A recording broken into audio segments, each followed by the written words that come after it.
are live. All right. All right. Oyez, oyez, oyez. I will call to order the Sierra Madre Planning Commission meeting of September 5th. Can we have roll call, please? Chair Hutt, Yeah. Yes. Vice Chair Dennison, Here. Commissioners Catalano, Here. Desai, Here. Hefsner, and Spears. Present. All right. We have a quorum. We'll next move on to approval of the agenda. Do we have a motion? So moved. Second. All in favor? Aye. We don't have any minutes from prior meetings to move on to, so we will go to community input. If there's anybody in the audience who would like to address the commission on an item that is not on the agenda, seeing none, we will move to our first and only public hearing, which is Design Review Permit 1904 and Second Unit Permit 1905. Do we have a staff presentation? We have a staff presentation from Claire Lynn, Associate Planner. We do have a PowerPoint behind you, and also it'll be displayed on the monitors as well. So you can take your pick a view. No. It's just That's gonna be right. all over the place, okay?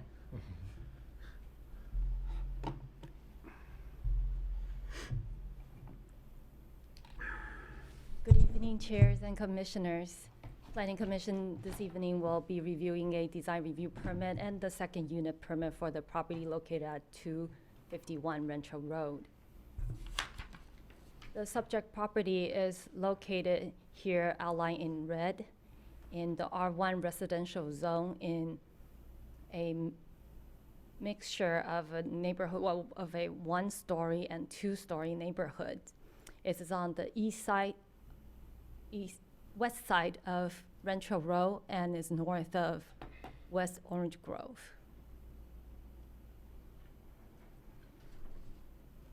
Here are the photographs of the property seen from the street view.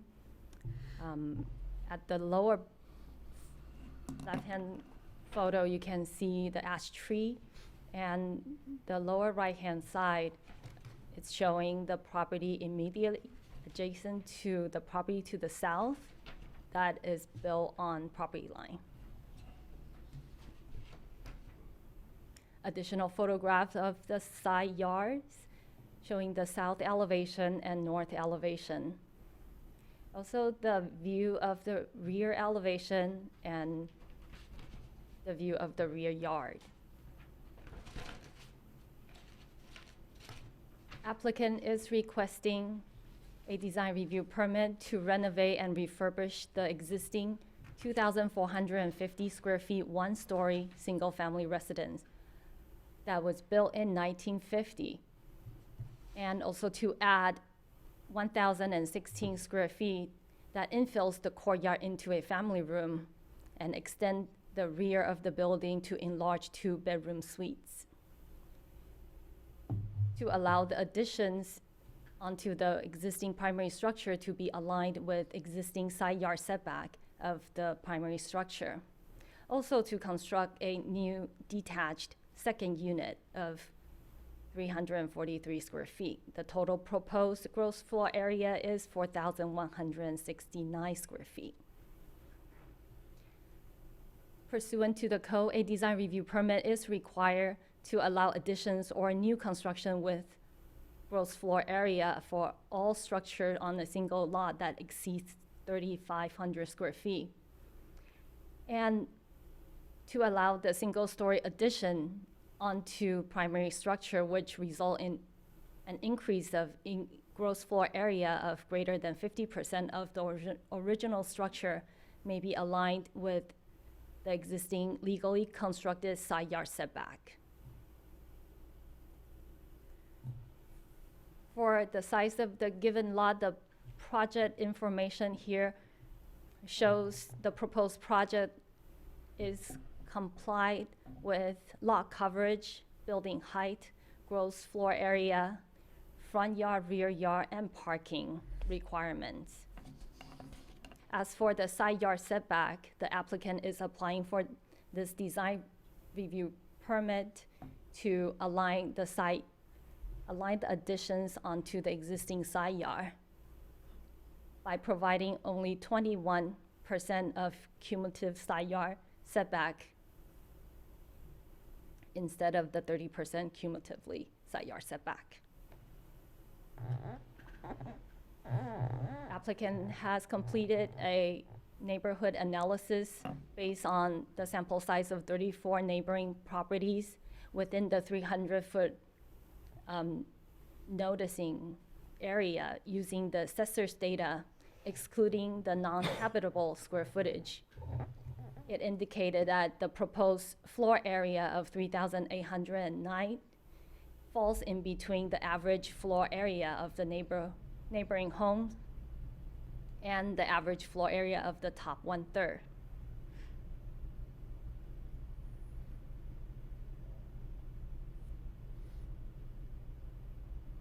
Applicant is proposing a project to match the existing ranch architectural style.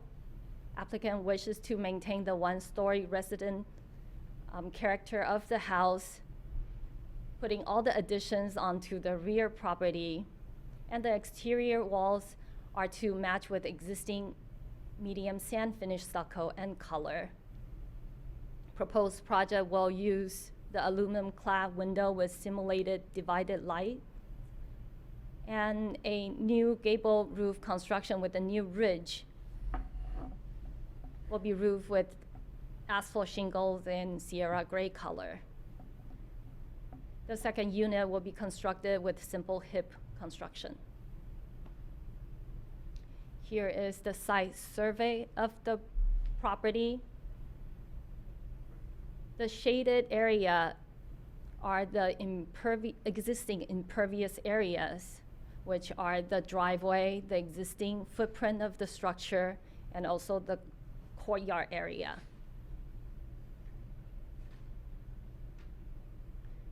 Proposed site plan showing the areas of additions, the infilled courtyard, the extension of the two wings, and also the second unit in the rear property.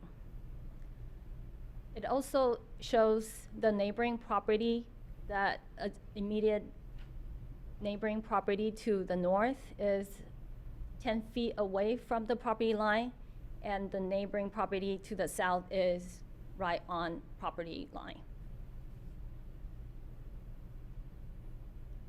Proposed low impact development plan has been prepared, showing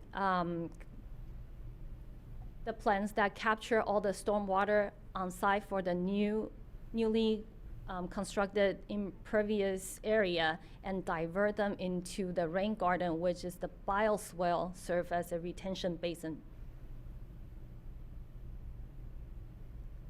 Proposed landscape plan showing the applicant will keep all the existing trees on site and also incorporate drought tolerant plant palette. Existing and proposed floor plans. The existing plan has 3 bedrooms, and the proposed plan reorganized the interior program and infill the courtyard area into a family room and extend the 2 wing to accommodate 2 master suites. One of them is to accommodate an elderly parent with ADA accessible bathroom. And 2 more bedroom suites, a living room, family room, dining room, kitchen, powder room, and laundry. This is the proposed second unit floor plan, elevation, and roof plan, showing a separate entrance, a bathroom, and a kitchenette. Existing and proposed roof plan, showing the newly constructed gable will connect both wings and have this new ridge in the rear, and the relocation of the solar panel.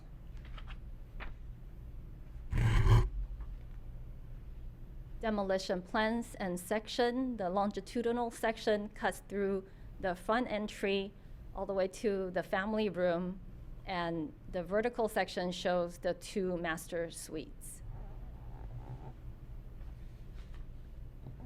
Proposed elevations showing the existing elevation and the proposed elevation.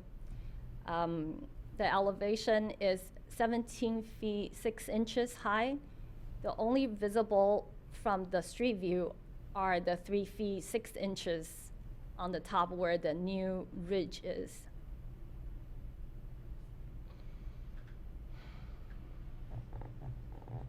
Proposed elevations of the south and the north and the west elevation. It shows the existing part and the newly added part.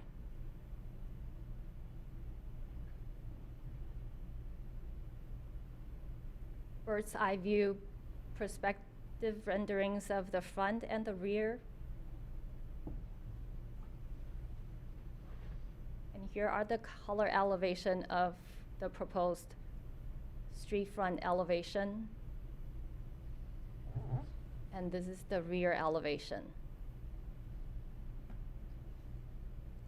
Here are the colors and material that will be used for the project. The stucco is to match the existing color. It will be in sandstone cliff color, and the asphalt shingle will be in Sierra gray. And the window will be aluminum clad wood window with the simulated divided light. Design review permit findings have to be made in order to approve the project. Here are the summary of the findings. That the proposed project is consistent with general plan objective, as the new additions remain as a single-story building. And the proposed project is in the rear, and majority of the project is not visible from the public view. The bulk and mass of the project is compatible with the existing neighborhood and surroundings. Also, the project reflects the scale of the neighborhood, and it does not visually overpower or dominate the neighborhood. With the proposed project that is 7 feet 6 inches in height, it is not unreasonably interfere with the public view or the view of the privacy of the neighbor. The project exhibits ranch architectural style that is coherent throughout 4 elevations. And the project is seeking a relief from development standard to align the addition with the existing side yard setback. Because the project exceeds the size threshold, in that the project is thoughtful and remains as a 1-story structure, majority of the addition are not visible from the public view, and it preserves the existing front yard and side yard setback.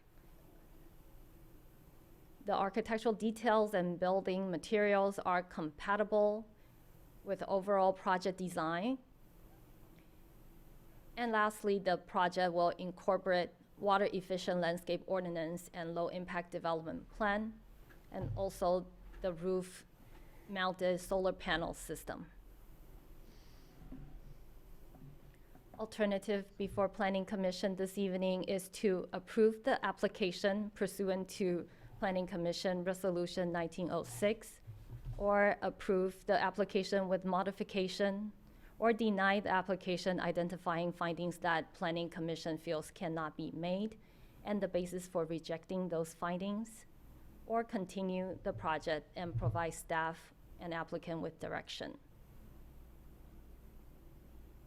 Staff is recommending that Planning Commission to take the following action pursuant to the Resolution 1606 to approve the design review permit and the second unit permit with conditions of approval.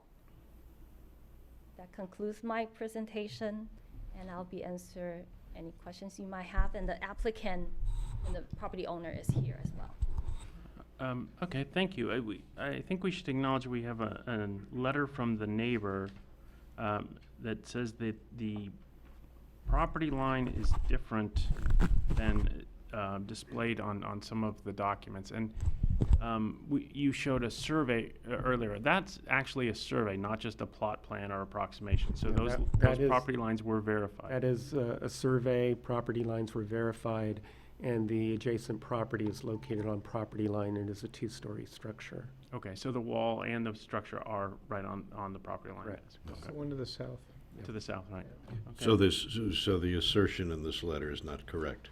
But is that- it doesn't appear to be if the survey is verified. It was it was a professional land survey, Right. right? Other questions? Yeah, could I see the overall site plan for a minute, please?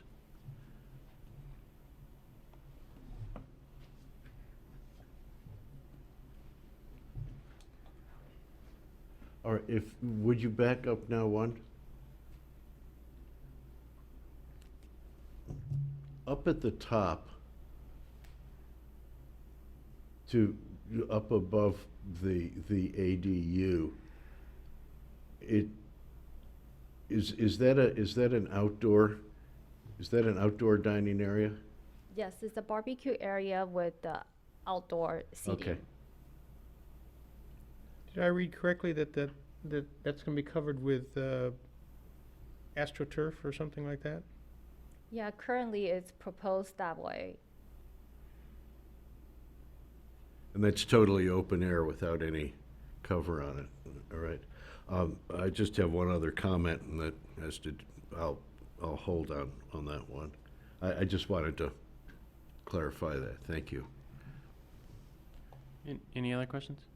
I have a question on, it's good that you have the lid plan up here. It shows the swimming pool, and I was wondering if you could explain to us a little bit how the water efficient landscape ordinance deals with swimming pools, because one of the findings, the water efficient landscape ordinance and the compliance with that ordinance is used in one of the findings, but it seems hard for me to square that with a really big swimming pool and how that's water efficient. And I'm wondering if you could give us some background. And do they do calculations on how much evaporation is going to be in the swimming pool, and they have to counteract it some other way, or how does that work? So that, I'm not sure if that's actually captured through the water efficient landscape ordinance when that is sent out for plan check review, and also when our city engineer reviews the plan as well. But my understanding, what has been taking place is that swimming pools, say if this project came in after the fact, the swimming pool project was approved, this would be taken in over the counter, sent for plan check, and ultimately approved. Okay. So they don't look at it as so much as a irrigation feature, it's a development feature. Right, and it would account towards the low impact development, so in terms of the amount of now Non-permeable. non-permeable space that it occupies. But there's no requirement for like a cover or anything to prevent evaporation or. Right. Yeah. Maybe that might be something, I don't know if we want to Well, there may invent be. rules on this application, but something we deal with in the future, because it seems like we've always relied on the water efficient landscape ordinance, but then if people are coming in with giant swimming pools, we might be entirely defeating the purpose. So the other question I had is on the ADU and the approval of the second unit permit. That will count for our RENA numbers, right? That is correct. Is there any requirement that the applicant actually rent it out as opposed to use it, as a pool house? There is not. And whether they use it as a pool house or they rent it out, it still counts for us as on the city level towards our RENA credits. That's correct. Yes. Okay. And so pretty much the only restriction that we have is they can't use it as a Airbnb kind of thing, right? That's correct. Okay, thank you.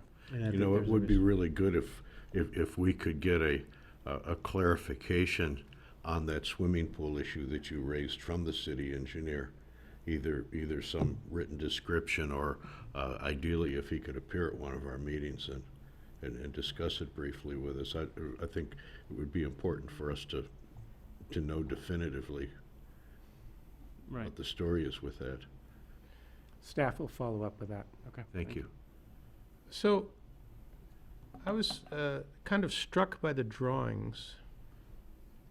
Were these done by the applicant, or is there a architect involved? That, It's done by the applicant. He's the designer for the project. okay. Because I have a couple questions on finding 8, and it may be more appropriate that the applicant respond. And I was just gonna, Okay, before we get to But we applicant. we can do that, Do you have any other questions for the? not for staff. Okay. Before we get to questions, applicant, if you'd like to address the commission on it, please come on forward and let us know your thoughts. Yeah, my name is Ron Louie. I'm the designer on the project. I drew those things by hand. I don't do AutoCAD yet. But I've been doing by hand for the last 50 years, so. Yeah, we don't often see hand drawings on a project of this scale. Yeah, I still do it by hand, so. I do too. I think it's fine.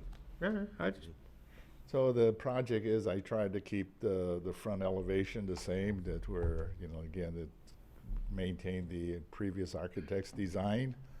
And just, like she said, just put everything in the back and where it's not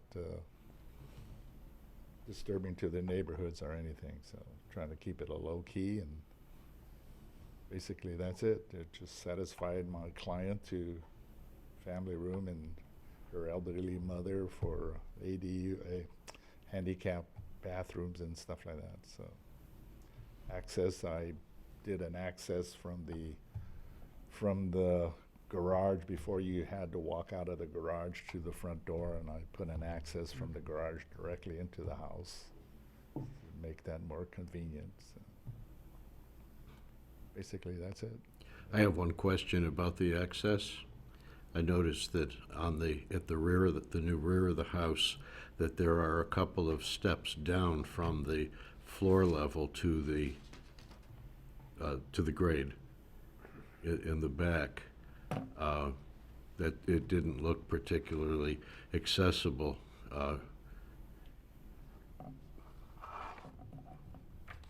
Could you discuss that, talk with me about that?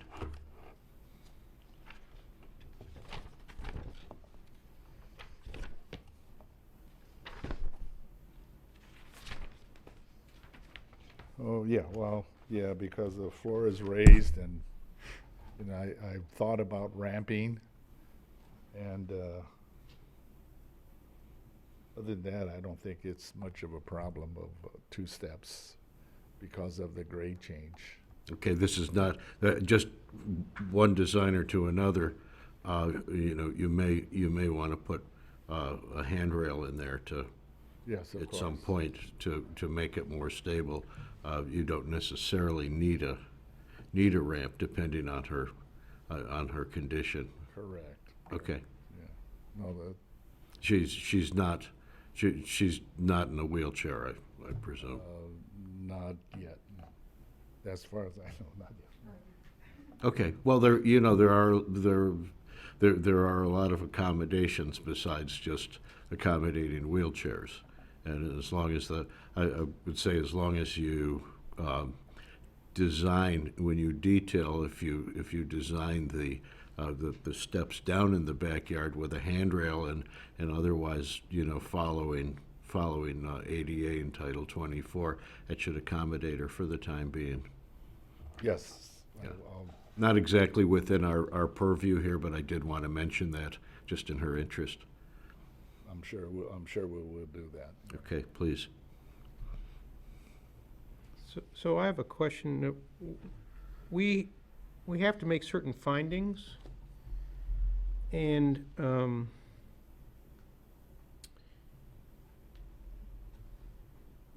because of the project you've submitted, there are a couple findings that, I want to ask about, just to make sure that we cover what we say we're supposed to do. And one of the findings is that the project involves innovative, thoughtful, and/or noteworthy architecture that are responsive to the specific site rather than standard or generic cookie cutter plans. Can you speak to that? What was the question? That your project involves innovative, thoughtful, and/or noteworthy architecture that is responsive to the specific site. To the specific site? Yeah. I mostly design basically for the specific requirements of my clients. As far as the site is concerned, I don't think I've done anything out of the ordinary as far as reflecting the site. Of disturbing the site, you mean, or that it doesn't fit on the site? Or- No, that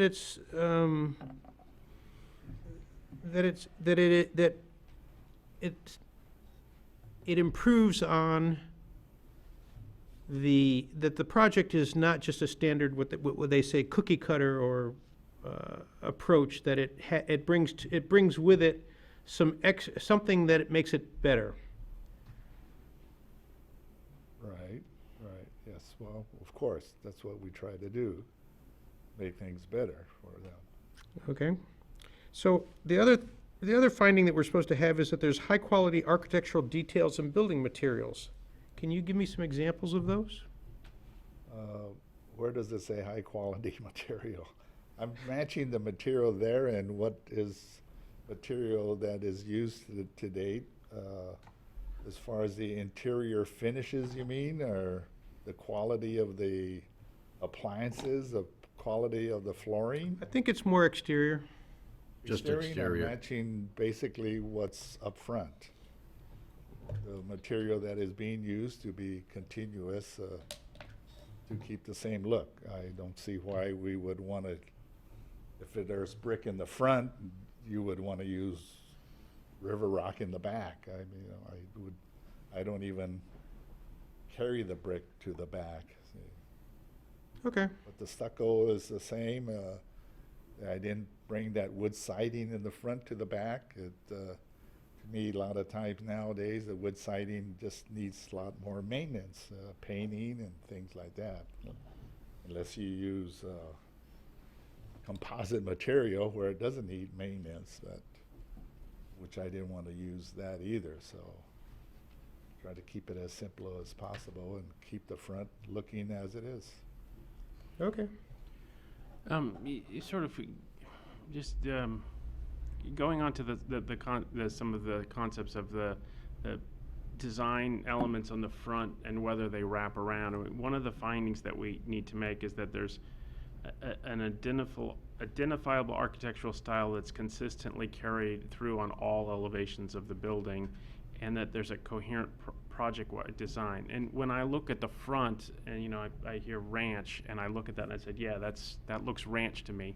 And when I look at the rear elevation, I'm struggling to see ranch, especially with the large expanse of windows that, and no siding, no sort of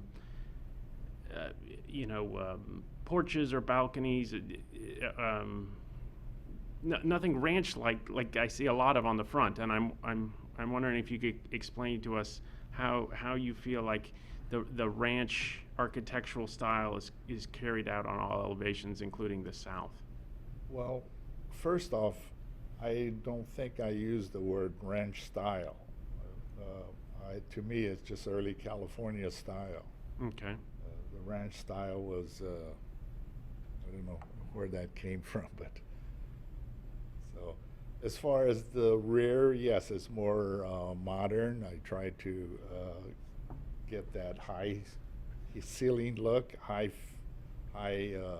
ceiling inside the family room. So, I guess if you say, let's keep it at ranch and then keep it all 8-foot ceilings indoors, Well, I don't think we're really concerned with the inside. I mean, I'm much more concerned with the exteriors. And so, to the extent floor plates change exteriors, then that matters. But to me, it's not about the height of the ceiling in the family room, it's about how the rear elevation presents, and whether that's a coherent style with the front and the other elevations. Well, I could see where you're going. The existing house now, the sides are all stucco. Right. And then I just extended it 5-6 feet.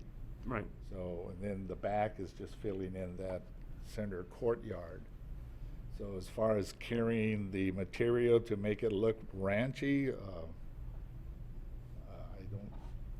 don't see, then I would say if I do it in the back, do I have to do it on the existing side yards also?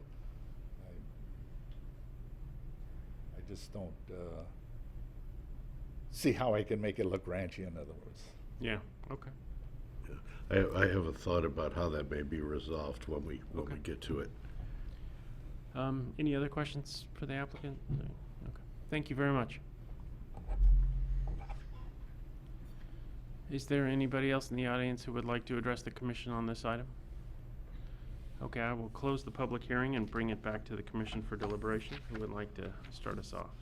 Yeah, I'd like to say that, yes, the big cathedral look in the back is, whether you want to say it's ranch or you want to say it's that California 50s kind of ranch, the back is really pretty inconsistent with that idea and pretty inconsistent with the front. I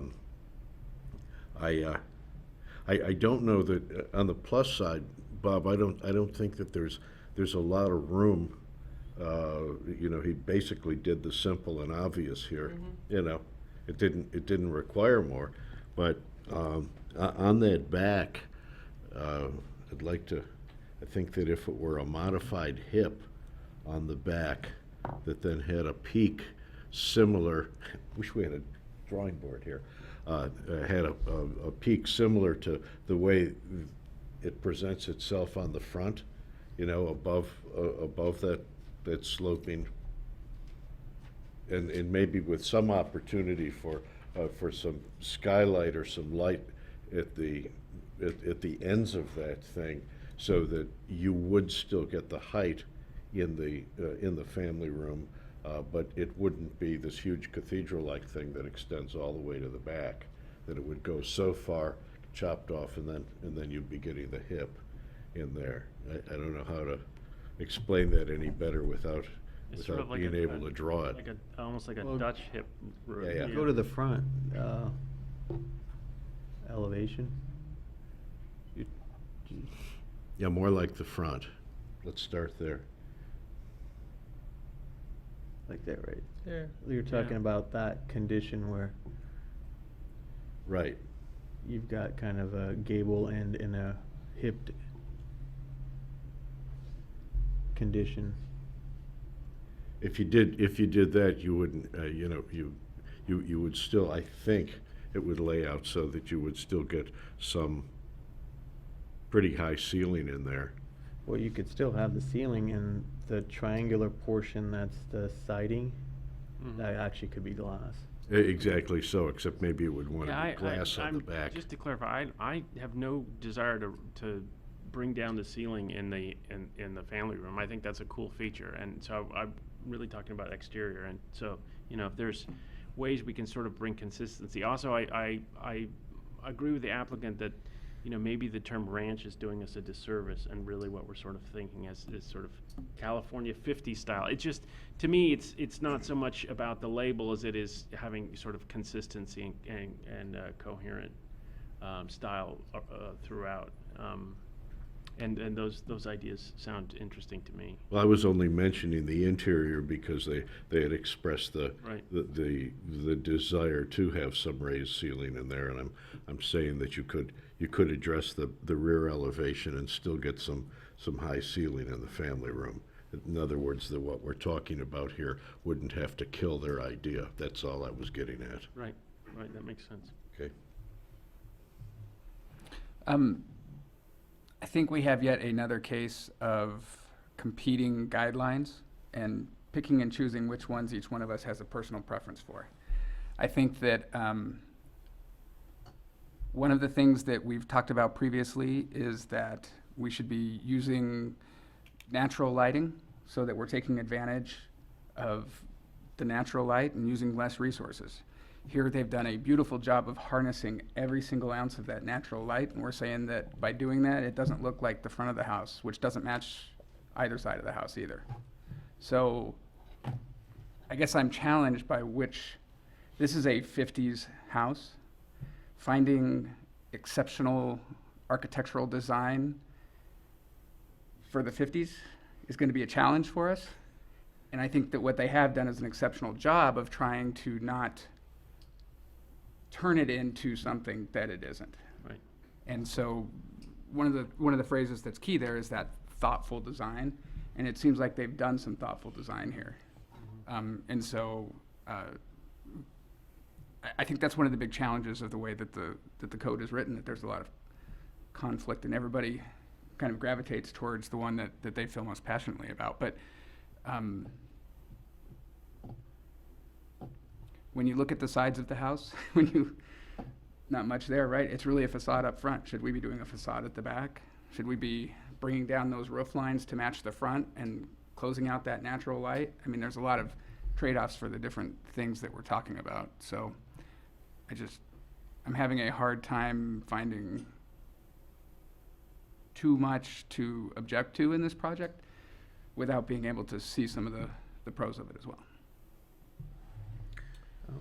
So, before we had design review, this project would have sailed through because it's a natural. They took a house that's a U-shaped house, they filled in the empty spot, they kicked out the 2 bedrooms a little, and they added a unit, and the city's up ahead. All the modifications are in the back, so It's got no the next impacts. 10,000 people that drive by will not even know that it's there. So why are we worried about it? Well, we're worried about it because we have to make findings. So I went through the motions, and I think it's instructive to all of us that, hey, what is it that, we're supposed to make these findings, help us make it. And that may be something that staff will want to crib with the applicants about, be prepared, because it's part of our job. And, I figured, okay, if I'm supposed to ask this question, then I should ask it. Does this project give me any heartburn? No. It's pretty straightforward and simple. I don't think they're asking for anything more than they can handle, and I don't think it's a problem. But, we are still responsible for some design review findings. And I guess if we don't ask too much, then we'll be fine.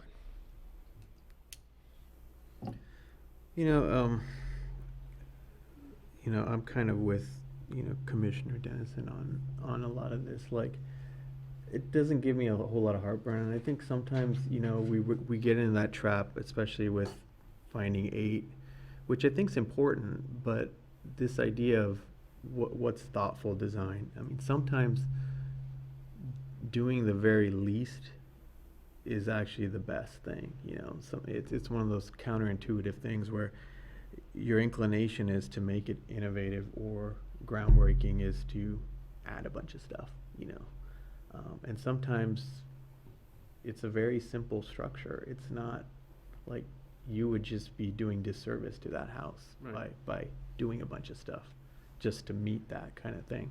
And I think this may be a project where on paper it gets caught in this, the design review that we have to do, but it's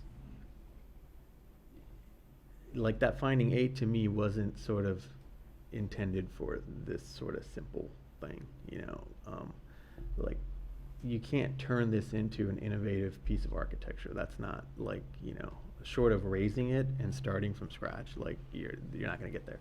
So I think sometimes the most thoughtful thing is to have the restraint to kind of say, it is what it is, and this is what, we can improve upon, So I agree with that sentiment. I think, on the sides, I don't see any reason to sort of like that idea of the materiality carrying around. I mean, On the north side, the garage does wrap with the board and batten and kind of finish that, you know, on an inside corner, and then the stucco takes off. So that sort of works. Like, I think that, and on the south side, I mean, on the west side, I think it's already all plaster. It would make no sense to then introduce like the brick or Right. the board and batten or something, you know. They didn't ask for any change there. Yeah, I think that's perfectly fine. I think the place where it sort of gums up is the rear. Mhm. And on one hand, you can kind of say, well, it's the rear. Like, no one's ever going to see it. Like, what are we talking about, you know? But we've had houses where, you know, and I'm thinking of the one on, I think it was on Oak Yes, Meadow, yeah. where We spent a lot of time on the that, front of the house. and the rear Finally- was really beautiful. Rear is the best part of it, yes. Anyway, but what I'm trying to get at is, I think this one has trips up a little bit right on the rear, and I think there's some easy things that can be done. Like, I think those two wings are pulled out. You know, what's funny is they're not pulled on the elevation. They look like they're both coming out, but really one side's like a few feet out, and the other side's like 7 or 8 feet out. So they're asymmetric in that respect. But like on the front, you see the garage, which is an element similar to on the back. It's pulled forward, and it's got a hipped condition on the roof, right? And in fact, the whole front is hipped, you know, except for where, you know, the sides poke up and you get that gable condition. The two wings on the side, on the rear, could easily have been hipped, you know, to carry that same vernacular around to the back. And then somehow created a similar trick across where those double height windows are, and still have those windows, but created a you know, a coherent design on the back that made sense. You know, I think, Could we bring up the rear elevation drawing again? and I think you can have your cake and eat it too, in the sense of, I think you can have the double height windows, may not be 14 feet or 12 feet of window, but, you know, if you had something that sailed across and kind of broke that plane up, and you turned both of those into hips instead of gables, suddenly you're starting to get that balance to the front, and you can still have those clear story windows up above, you know, where the two roofs start. So I think, you know, I totally agree. Like, I think every project should harness as much natural light. Like, it makes sense. You know, you live in California. I mean, like, that's one of the beauties is the weather, the light, everything. So why wouldn't you harness that? And I think you can still do that. I just think when you get to the rear, it sort of is slightly disjunctive to what's happening around the rest of it. Do I have huge heartburn over it? No, but I think it's sort of, we're in that position where this isn't coming for us just as, oh, we want to do this and it all makes sense and we wanted to make sure you're not too big or whatever. It's a design review. So like, we have every right to speak about the design, and one of the things we wrote in it intentionally was, if you're going to design something or add to something or fix it or upgrade it or renovate it, like, it's cohesive on all sides, even if it's the side that only you're going to see or your neighbors are going to see, and not the front where everyone's going to see. So, like, you know, do we take that to the nth degree? I don't know, but I think there's an opportunity here to improve that, and I think the rest of it, I don't have any heartburn with. I mean, there's not a whole lot you can. Well, it also doesn't sound like to me that the design changes that you and Joe were talking about are adding tons of cost or totally changing the ability of the applicant to have the program they're after, or anything like that. So it seems sort of like a win-win. I think overall that I think this is a good project, and I think I want to make clear to the applicant that we're talking about tinkering on the margins. And that doesn't mean that if you've got an application that's 95% of the way there, you shouldn't try to get the last 5%. But we also shouldn't just focus on that 5% and not tell the applicant, thanks for doing an overall a good project. And I think I that agree with that. I think you know, it makes sense to sort of recount some of the things that I do like about this project. It is a big house, but it fits in just fine in its neighborhood. There's a lot of big homes on the street. It's only one story. You didn't go second story. The extension of the side yard setbacks that require special permission are very small, and that I have no heartburn with at all. I think, as you said, filling in the empty space that doesn't affect any neighbors is an obvious choice. And I think when you think about this thoughtful word about thoughtful design, you need to think about not just the site as the dirt, but also the site when you're doing a remodel as the existing house. Mm-hmm. And so in this case, the most thoughtful thing to do, I think, is to infill that area. And I think even though, you know, finding 8B, talking about preserving historic structures, doesn't apply in this case because this isn't a historic structure, there's still the concept of preserving existing fabric, even if it's not technically historic. I mean, what the applicant is doing here is renovating, updating, but in a lot of ways keeping the neighborhood the same. And this is, from the neighbor's perspective, this isn't going to be as big as any of the surrounding houses, because there's 2-story houses, there's some with very high-pitched roofs. So I think that all those are good. I also like the fact that they have, you know, a second unit that's going to help us with our RENA numbers. I think that's a very good add. I think that, you know, this rear, I think, could be tweaked with a little bit. And maybe what we could do is, I don't think we should hold this project up. I don't have heartburn over it. Even if the rear were exactly the same, you know, it's not going to be the end of the universe because it is the rear. But I think in the long run, the applicant will be happier with a more cohesive project, and I think it would make some of these findings a lot easier. So my suggestion would be that we have a subcommittee that could work on tweaking the rear, and I think we had a couple of really good ideas here that I are got a better one right now. Okay, and I'll listen to your better one. But that's the way I think we should proceed. That way the applicant gets clarity, the right to move forward, but we can still tweak a couple of items and try to get them an even better project. Some of the very best of the 1950s and 1960s ranch or quasi-ranch houses in California were designed by Joseph Eichler. Did a lot of them, mostly in the Bay Area. You know who I'm talking about, right? He would do a big window wall like that too.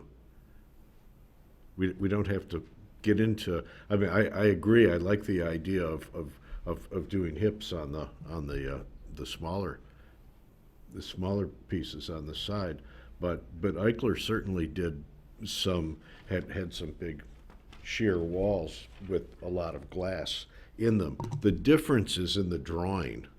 If you look at this, it has more of the appearance of being like a Spanish church than it does of a 50s kind of house. Mm-hmm. And and that really, if you think about the way Eichler would do that, the way he would make a window wall like that, that's like, you know, too heavy. It looks like stone tracery. And Is it because of the lights? no, I think it's in the drawing.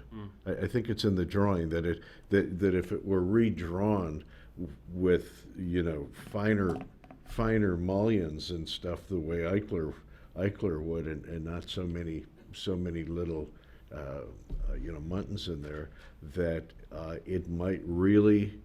I don't think that Eichler really felt as though he had to make the front and the rear the identical shape with each other. He was looser than that. And this might work just fine if you consider it that way. But if we had more of a mid-century modern kind of window wall in there, instead of something that looks like a cathedral. I mean, you know, it's funny to me too, a simple trick. I mean, if I was staring at this elevation and I didn't want to change anything, you know, you spent all this time talking about not caring the materiality, but like the part that's the double-story glass and that recessed element, Mhm. instead of the stucco right there, that would be board and batten, you know, the piece in the back, and then the two sides would naturally be the stucco that would just carry and wrap in, right? And so the recess part around the double-story window, that would be a different material, because right now, it's, in a sense, it is very Spanish, it's all plaster. One huge wall, and that would Yeah. break the wall. Yeah, they'd break the wall, and it's all plaster I back agree. there. So you have a natural condition where you would have a material change there. That's another way. But that all goes to, like, I think there's some ideas out there, you know, that could improve that or help it to be more coherent with what's happening on all the other elevations. Yeah, I support what you've all said about, you know, the positive aspects of the project. And, you know, basically, the designer did just what was needed and nothing more. And I think it was it's a very, very good job. And I support what you're talking about too. I would like limit my whole, all of my comments to just redrawing that window wall in the back, so that if you think about Eichler, then you know, it is possible to have that window wall in this kind of building, you know, just with a harsh gable end like that. It's fine. So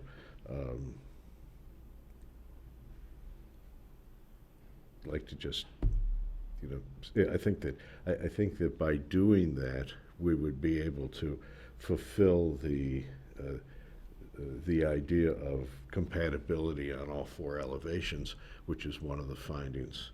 And right, and we wouldn't have to do anything heavier to it at all.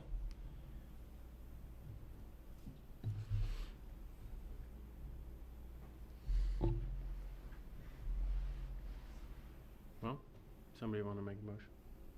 Do we want, I mean, What's our motion? well, if we form a subcommittee, if we approve it, and have staff and the applicant work together and consult with the subcommittee, they can do as much or as little as we think necessary. I mean, I think we've all sort of, it sounds like there's pretty much consensus on the commission that we've got a project we can approve. We might want to tweak some, maybe a little more than others on the rear. But to me, the rear doesn't give me enough heartburn that if this were delegated to staff and a subcommittee to look at, that they would do a fine job in resolving it. I can agree Well, with that. could we do something like we did up at One Carter, where you guys work together on that, and then we can come in and take a peek at it? Yeah, certainly we can do that. Probably the best, like we did. Yeah. Somebody took my Eichler book. I have to go get Oh, you did? another one real fast. Well, I mean, I think we can do that. I mean, we did that Right. successfully with that last project, so. I can support that. All right. I think that helps us fulfill the design review requirements, Yeah, I agree. which is the, cool. Also move. Second. Okay, we have a motion and a second. All in favor? Aye. Okay, motion carries unanimously. Thank you very much.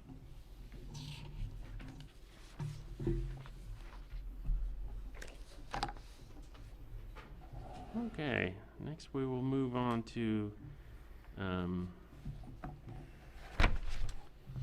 community, another opportunity for community input, and there's nobody here, so we'll pass that. And then planning commission reports. Do we have any? I have nothing. I have something. Tonight is back to school night for, I think, the schools on Baldwin. And the reason I bring that up is if, on my way here from Grandview down Baldwin to Sierra Madre Boulevard, every inch of curb space was being used. And the message to me was that we have a lot of parking available in this town. And the concept that, you know, well, there's no place to park, I'm not sure, I mean, it would be informative for us to capture what's happening tonight and use that as a reference point for people who come in and say, hey, well, we need, how much parking do we need? Because, like I said, every inch of parking space from Sierra Madre and Baldwin, all the way up Baldwin past St. Rita's, there was a car parked. all across Grandview, cars were parked. All across the boulevard, cars were parked. And people were walking down and up and around, so it was not as if, it's not as if we don't have the opportunity to use that for other kinds of things. And the other thing, just to echo that, is that that's all parallel parking. Right. And if we took the diagonal parking that we've used south of that and march up, we could probably accommodate even more parking. We probably could. So, which is a fabulous segue to when are we going to talk about parking? Well, that's kind of why I brought it up, because I knew it was on somewhere on our to-do list. Right. We could certainly agendize that. If you recall, we had a discussion about this probably about a year ago, and I presented quite a bit of information, and we wanted to separate that from the rest of the commercial code update that we were also working on at that time. So certainly we have our direction from council also to bring that back separately before the commission, and we can certainly agendize that and certainly as an upcoming meeting. Yeah, I think we should, and I think the sooner the better, and we can sort of discuss general concepts, and I don't think we need much in the way of a lot of staff materials to just sort of generally discuss the item, and then we can have the commercial code subcommittee get to work on updating that and any tweaks we need to the commercial code so we can get that back up to city council. Okay. Do we have any reports from staff? Just to let you know, we do have a continued project, which is 15 Nathaniel Terrace, Stonegate Project, Lot 7, the triangular shaped lot. That's coming back for your review on September 19th. And we do have 2 projects at the October 3rd meeting as well. So I'm looking at possibly October 17th to bring back at the earliest possible time for the commercial parking discussion. We've got one item on our next agenda. We do. We can put that on there as well if you'd like. Yeah, I think we can do that, don't you think? Sure. I don't think it's going to take us a whole much of time. I think we really just need to all get on the same page, and then we can get working on the actual code revisions. Okay. We'll do that. Okay, great. Okay, well, with nothing else, we are adjourned until our next meeting.